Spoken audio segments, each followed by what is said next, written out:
When it comes to horse racing, you can never have too much information. With TwinSpires, you can place your bets with confidence, whether you use handicapping insights like our Brisnet speed ratings, prime power and past performances, the guidance of our experts' top picks, or just choose a name that catches your eye. Yes! No matter how you pick your horse, bet with TwinSpires. And now you can race to victory with TwinSpires tournaments.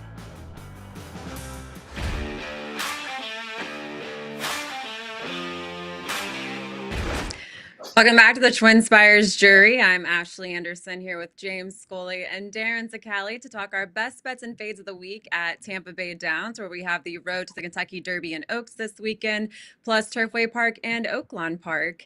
And I think we've mentioned it a lot of times, but I'll go ahead and throw it out there. Derby week tickets are now on sale at KentuckyDerby.com. So go ahead and buy those to get ready for the first Saturday in May and the events leading up to it. And now we will turn it over to our best bets of the week. And I will start with James today. What is your best bet? My best bet's going to be number 11, Gunrunner Charlie, in the 8th race at Oaklawn Park on Saturday. Gunrunner Charlie was bet down to 6-1 in his December 14th career debut. And he didn't break. I mean, he experienced a real rough break, and then he got checked during the race or steadied during the race. So bad start, troubled trip, but I really liked how he finished in the stretch to be fifth of 11 runners. And I brought up Brodeur on the round table after this win in December. I like this colt, 3-year-old colt for Mark Cassie, who beat Gunrunner Charlie.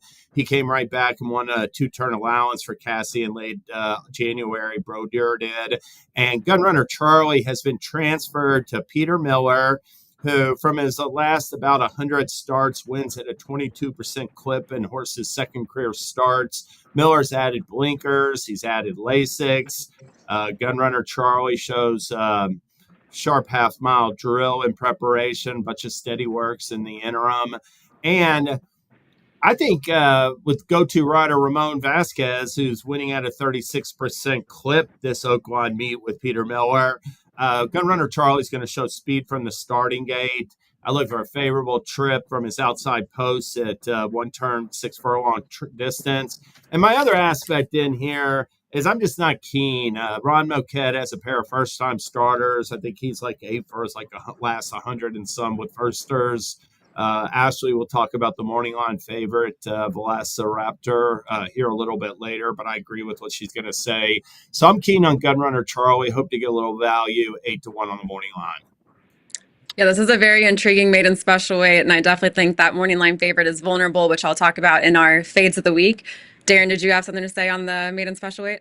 Yeah, I mean, I like this horse as well. I like the outside draw going 6 furlongs, changing Bardens to Peter Miller. Putting the blinkers on is going to get the benefit of Lasix for the first time. You know, James got a lot of good points here. You're getting a leading rider in Ramon Vasquez as well, where, you know, this horse had that trouble beginning and probably has more speed than he showed there and gives the rider an opportunity from that outside draw to kind of see what goes on to his inside and put his horse where he wants to. There's a lot of positive angles here.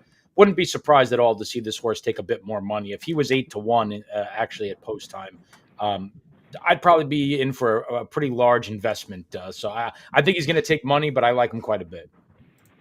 And who is your best bet of the week? Yeah, so, I mean, for me, I'm going to Tampa Bay. They got a great card coming up on Saturday. When I did this, the morning line had not been out yet, so I'm not sure what type of a price he's going to be. I'm kind of hoping that they're going to bet Chad Brown. But the 6th lucky combination for me in race number 8, which is a 1.125-mile turf event, second level allowance. This horse is coming out of a series of good tries, was third in a starter handicap at Gulfstream over the synthetic, was a good third in a second level allowance, was a nice winner over the synthetic at Gulfstream where he got through his first allowance condition or her first allowance condition as well. You know, kind of spaced out in terms of the races. So I guess she's a mare that needs a little bit of time between starts. She doesn't really have any type of long breaks with the exception of her debut to her second career start. But once they got her over synthetic and turf and going long, it showed that it's what she wants to do. Definitely a high upside filly that can run all day. The 1.125 is obviously well within her scope, when for some of the others, it's a bit of a question. And I just think she has a lot more class in terms of her back races than some of these. So I think she'll be forwardly placed here in the first flight of stalkers. There's not a ton of early speed in this race, and I think she's going to be prominent from start to finish. So I look for Lucky Combination to be a very, very tough here. Trainer's doing really well. Christophe Clement's 19% winner, and Irad Ortiz Jr. is aboard. Always a good thing to have there. He'll attract money for sure. Oh yeah. and I mean her lone win, non-synthetic win, her lone turf win came at Tampa. She looked really good doing it. One thing about Lucky Combination, she hadn't raced much since breaking her maiden last February, but I think it's encouraging. She's coming back after getting that December 29th comebacker effort, like you, Darin, referenced, and I could see her continuing to show more off of that performance. For my best bet, I'm taking it over to the Sam F. Davis, race 11. This is the Kentucky Derby prep race, and I'm going with number 2, Treaty of Rome.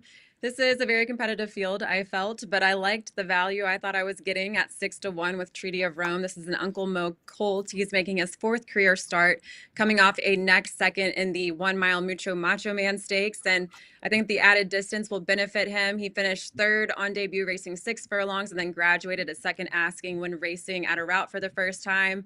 He ran second to Guns Loaded last out in that stakes race, making his 2nd stakes effort. Dylan Davis is aboard.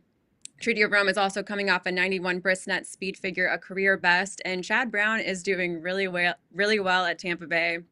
He has 11 wins from 27 starters and also has finished in the money 21 times out of those 27 starters, and he's a 26% winner with non-graded stakes. So I will take the price at 6-1 here. Yeah, I coming out of that second place finish behind Guns Loaded. Guns Loaded didn't do if I remember correctly, I don't think he ran that well in the Holy Bull at all. No, he was last. Yeah, there you go. So, I mean, but that race, the top 2 from that race looked to be, some pretty promising 2-year-olds. So I don't know how much I'm going to hold that against him, because I think this is a pretty strong field. That was a pretty strong field compared to what he's running against here. This is a race where I would look to get creative, which I think you're doing. So I certainly don't mind that at all. I would definitely not want to go back to Owen Almighty in this spot, who did earn a very strong speed figure in the past go, especially from a Ragozin standpoint. It was in the 9 range. But, there's horses in here that I think you can make cases for. And to be honest with you, one horse that I was interested in, I don't know if he's going to be good enough to win, but at a huge number to maybe build some exotics around, is the outside runner, Very Bold, for Owen Hardy, who's stretching out for the first time, is by Union Rags out of a Candy Ride mare. So going to be going around 2 turns on dirt for the first time in his career. His only 2 quote-unquote poor performances, if you want to call them that, were on synthetic and on turf. And the turf sprint actually wasn't that poor, because he was making up a lot of ground. He was a blowout winner going 7 furlongs in a maiden special weight at Churchill. He ran okay in the Pasco. I just think he was a horse that needs more ground and had a hard time keeping up with those really fast fractions early. I think Very Bold is really, really interesting in here at a big, big number. Yeah, I can see Very Bold because he's an off-the-pace type. I really like this pick of Treaty of Rome because I think he's going to get the right setup. Owen Almighty is adding blinkers after running 21 and change. I think he's a one-turn sprinter, and I don't see John Hancock doing anything but reeling along very, very fast from post 3 for Brad Cox and Flavian Pratt. So I just think this race is going to set up for Treaty of Rome, Ashley's pick, Very Bold, Darin's pick, maybe another late runner in there.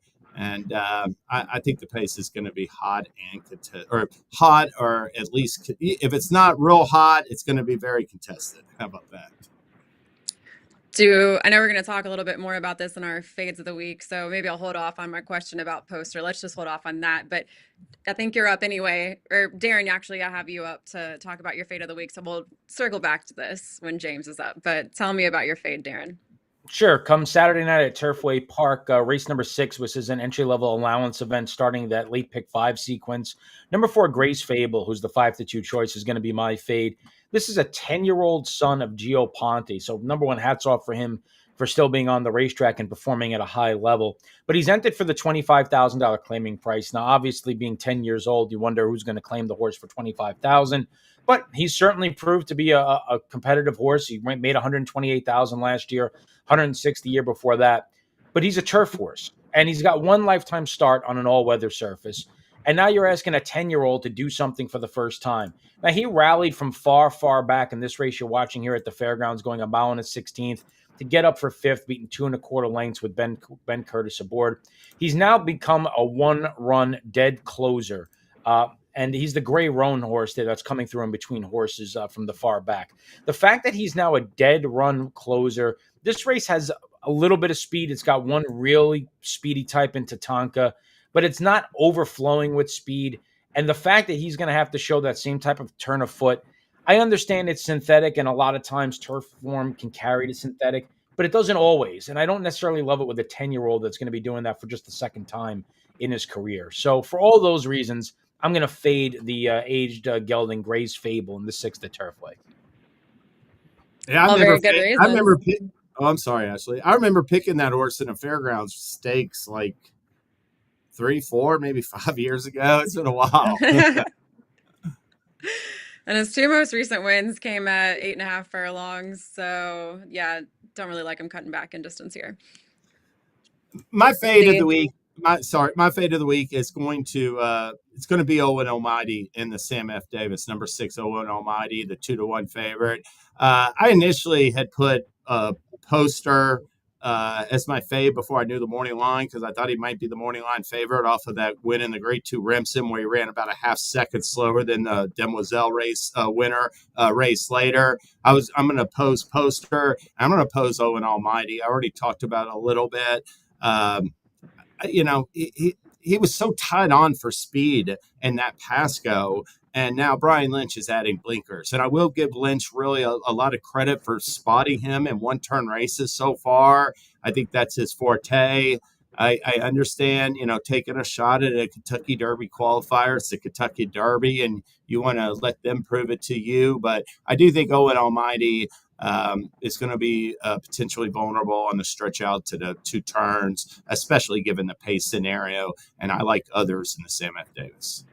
And I was going to ask you with Poster, this is an unbeaten Munnings colt. Why is it you don't like Poster? Because the speed just collapsed. I mean, they were done. I mean, I think the pace setter held on for third because it was such a terrible field. But that race just fell into his lap. I thought the runner-up was the best horse, but had a troubled trip. And like I said, I mean, it wasn't fast. We watched Mahima come back one race later and run faster than he did. She went at 149 and change. He went at 150 and change. And I just don't. I'm a little bit dubious of him at short odds, and I'm going to play against Owen Almighty at short odds at the 2-turn trip. I'd love to mention Smokin' Boy in the race coming in from Puerto Rico, shades of Mr. Frisky, which I think was, oh boy, that's got to be like 1990, so probably about 34 years ago. Mr. Frisky came into the Kentucky Derby prep scene. I think it was the Santa Anita Derby, and he might have even run before that. I think he was on like a 15-race winning streak or something insane like that when they actually ran horses that often before the Derby. And then obviously things did not go his way in the Kentucky Derby. But Smokin' Boy got 2 nice-looking wins in Puerto Rico. He's by Catholic Boy out of a Cairo Prince mare, so certainly an American pedigree. Jose D'Angelo gets him. Looks like a horse that can rally from off the pace. So I guess we'll see what he looks like on the racetrack as well, putting blinkers on. But yeah, I agree. I everything that James said. I don't like Owen Almighty for the reasons he talked about. I don't like Poster for the reasons that he talked about. I definitely don't like the horse that Owen Almighty beat last time in Naughty Rascal. I don't think he's going to get better with a stretch out. I think this is a race where you can make some money and you have to get creative, and I'm not going to hold it against anybody for taking a shot with any of these price horses.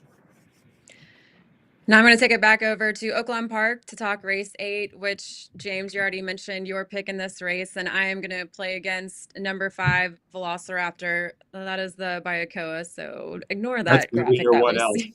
Yeah. Velociraptor is a 4-year-old gelding. He's 0 for 2 with a 4th on debut at today's distance of 6 furlongs, and then was 3rd in a 6 furlong maiden special weight over a sloppy Churchill track. He set the early pace in both of those starts, but then weakened or was overtaken in the stretch. You're watching this start at Churchill Downs here. He's shipping to Oaklawn for the first time for Mark Cassie, who's doing well, a 31% winner this meet. And also, Velociraptor has a sharp workout heading into this, but I look at this field, I see a lot of potential here with better prices. I thought both Steve Asmussen first-time starters looked intriguing. You've got Iron Dome, who is out of a dam, who has 5 winners from 5 starters, including a stakes winner. And Eric Asmussen's aboard. He's 3 for 10 over the last 7 days. Rango at 15 to 1 is out of an Empire Maker Dam, who has a winner from a starter. Boltioro is a 16% winner with first-time starters as a sire. And then I had Gunrunner Charlie circled as well as one that looks intriguing. First-time Lasix and making his first start for the barn of Peter Miller.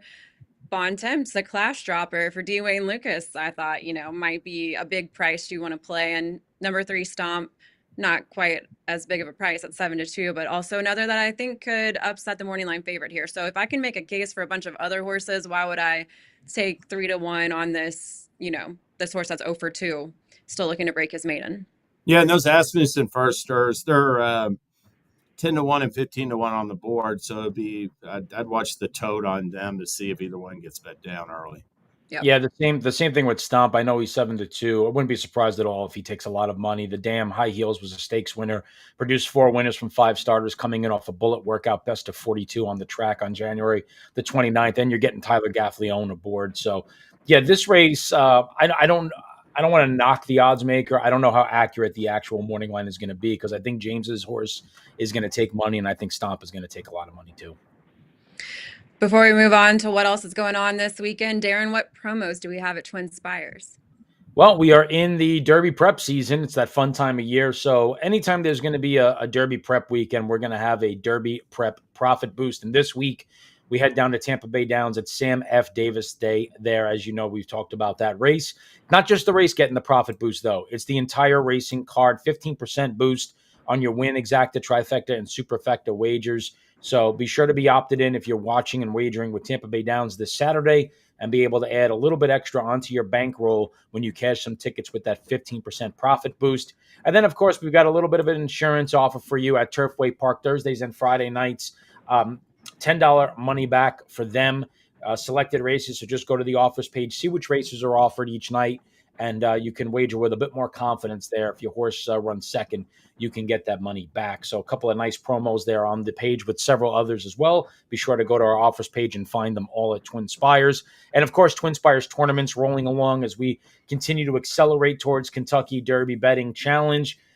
We have a great contest tomorrow. We have a feeder. It's a bonus feeder Friday.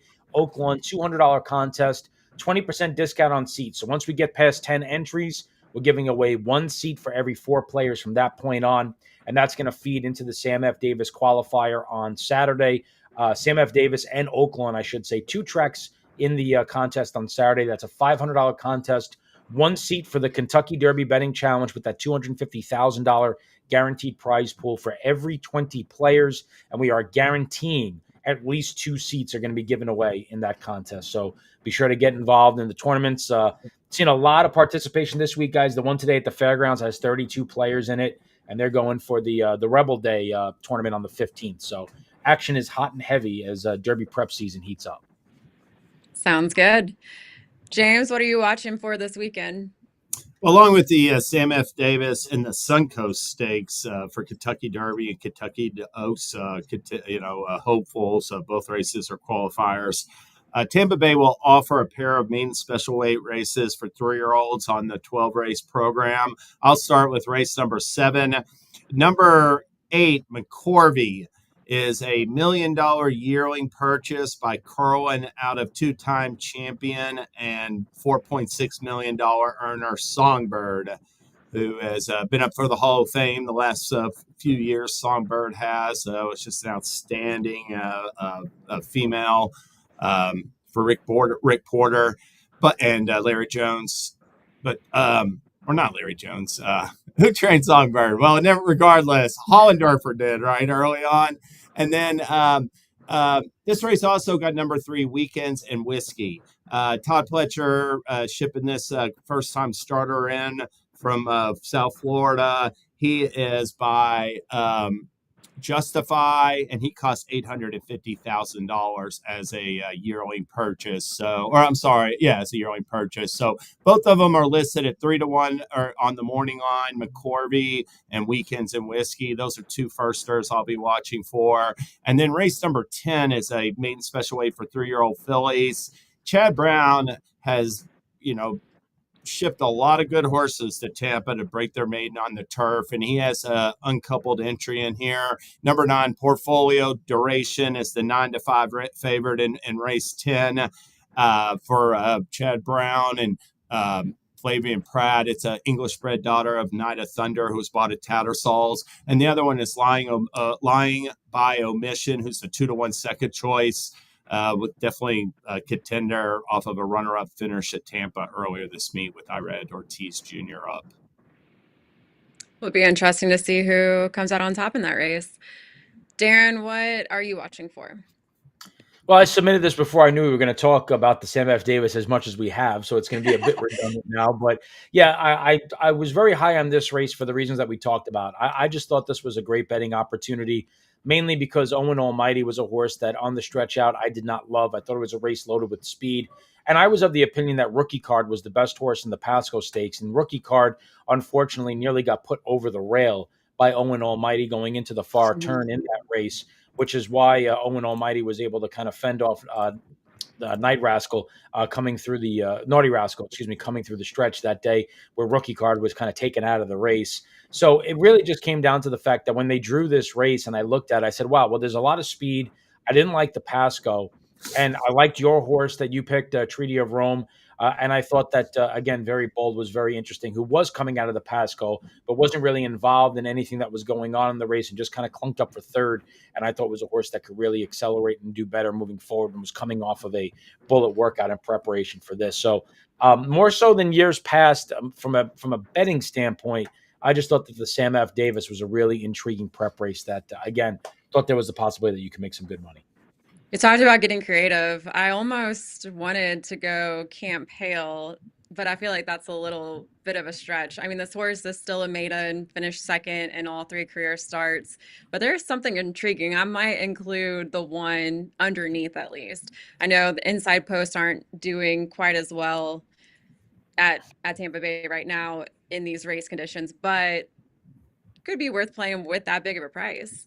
Yeah, and Grand who beat him was included in Pool 3 of the Kentucky Derby future wager for Todd Pletcher off of that win. He's a curly colt and definitely pretty well regarded.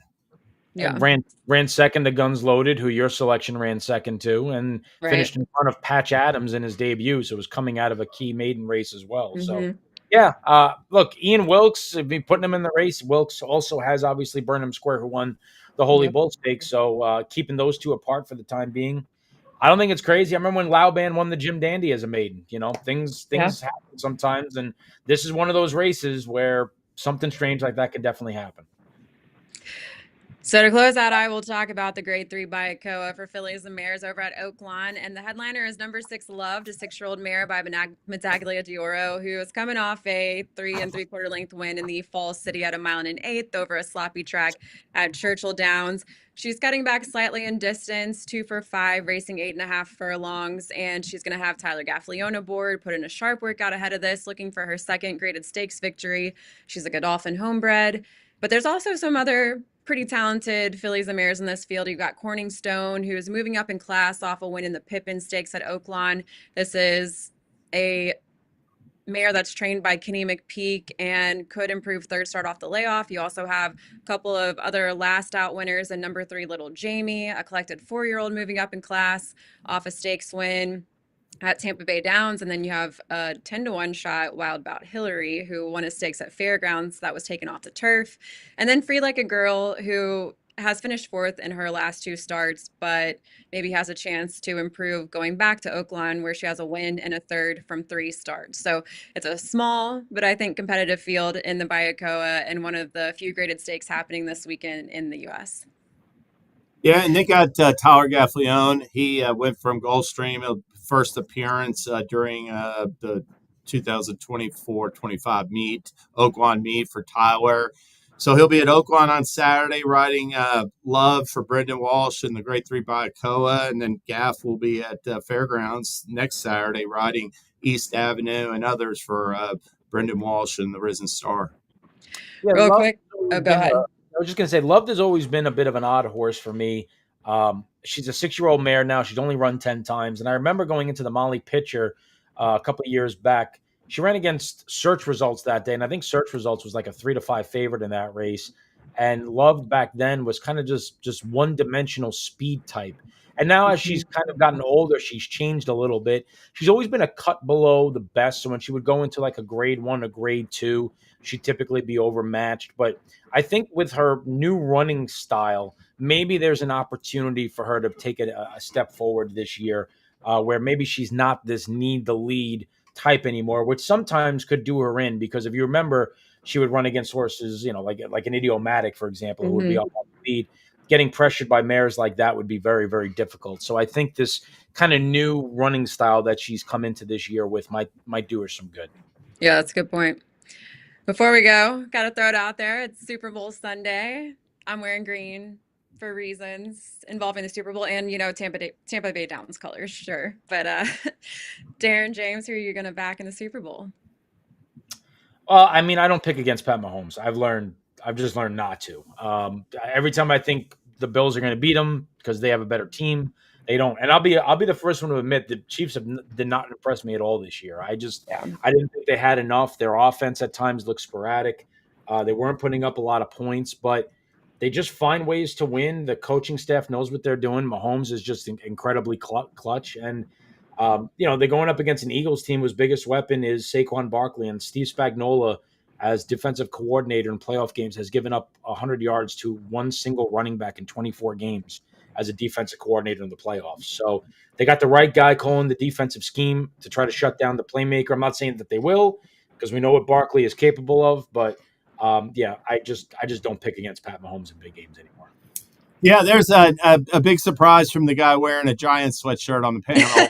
But he called it. I mean, something's got to give. The Chiefs have not given up a 100-yard rusher all year. Saquon Barkley is the NFL's leading rusher, and he's rushed for over 100 yards in 5 straight, 9 of the last 10. The Eagles' chances for success rest on his shoulders. And it's going to be up to Spags and that Chiefs defense to stop them. I'm going with the Eagles on the money line. I'm going to play the under also. I expect a low-scoring game. James and I just I was just going to say, James's point is not without merit, but I do separate my rooting interests from my betting. But that being said, if my son were the starting quarterback for the Eagles, I would be rooting for him to lose on Sunday. Yes, that is how much I hate the Philadelphia Eagles. that is my birthright as a Giants fan. It's just the way it is. Yeah, that's understandable. And I'm a Patriots fan, so I don't like Giants. Understandable as well. Yeah. We own you guys. What can I say? James and I did shoot a big game preview for YouBet, and so we did talk about some of our plays. But yes, I am going. I think my better play is Eagles first half spread. I think they're going to come out guns blazing. And, last time these two played in the Super Bowl, had a 10-point lead in the first half. So I'm looking, at least I feel like that's a easier pick for me than I don't know what's going to happen at the end of the game. I mean, it was 38-35 2 years ago. Getting the ball with 2.5 minutes to go. He's coming down. Because of a pass interference. They're going to throw that will happen. If they were scripting that, they're going to call like a defensive hold on a great defensive play, and he's going to get first and goal at the 5. We know what's going to happen. You know exactly what's going to happen. I just really hope it doesn't. All right. Well, anyway, that's all the time we have today for the TwinSpires jury. We will be back next Thursday with more best bets and fades to preview the Risen Star at Fairgrounds. We'll see you then.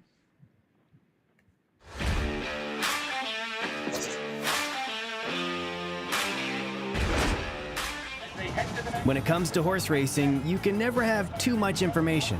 With TwinSpires, you can place your bets with confidence, whether you use handicapping insights like our Brisnet speed ratings, prime power and past performances, the guidance of our experts' top picks, or just choose a name that catches your eye.